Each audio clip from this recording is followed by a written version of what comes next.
یہ کچھ شروحات ہیں اصول کافی کی جن کا سابقاً بھی ذکر کیا گیا ہے اور یہاں پر بھی ہم ان کو پیش کر رہے ہیں۔ اسی طرح دیگر شروحات میں الشافی شیخ خلیل قزوینی کی ہے، اور شرح مرزا رفیع الدین نائینی کی ہے، اور شرح محمد امین اسرابادی کی بھی مشہور ہے، اور شرح کافی ملا صدرہ کی بہت بڑی شرح علمی ایک مصدر شمار ہوتی ہے۔ شرح اصول کافی ملا سالم مازندرانی کی 11 جلدوں میں شائع ہوئی ہے۔ اس پر علامہ شعرانی کا بھی حاشیہ علمی موجود ہے۔ مرآت العقول فی شرح ما ورد عن آل رسول علامہ مجلسی کی کتاب ہے۔ اسی طرح کشف الکافی یہ استحباناتی کی ہے۔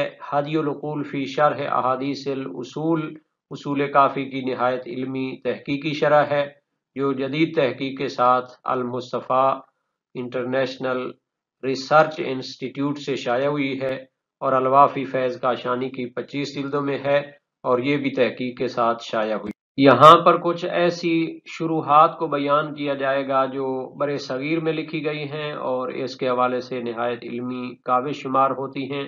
ان میں سے قدیم علمی شرح ہے القول الشافی فی شرح اصول الکافی، سید ظہور حسین لکھنوی مجتہد تھے اور نہایت فلسفی علمی شخصیت تھے، اور ان کی جو کتاب ہے یہ کتاب الایمان والکفر کے حوالے سے جو اخلاقیات کی حدیثیں ہیں ان کی نہایت علمی شرح ہے۔ اس کے علاوہ شرح اصول کافی سید محمد علی نقوی کراچی کے عالم ہیں، ڈاکٹر ہیں اور رجال اور حدیث کے ماہر ہیں۔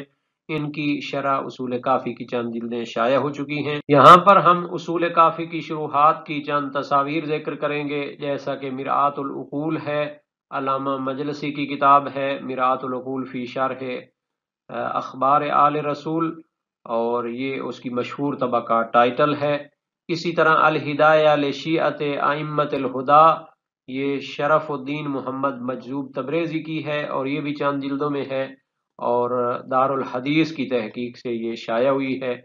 الکشف الوافی شرح اصول الکافی محمد ہادی محمد معین الدین شیرازی کی ہے، اور دار الحدیث کی تحقیق کے ساتھ شائع ہوئی ہے۔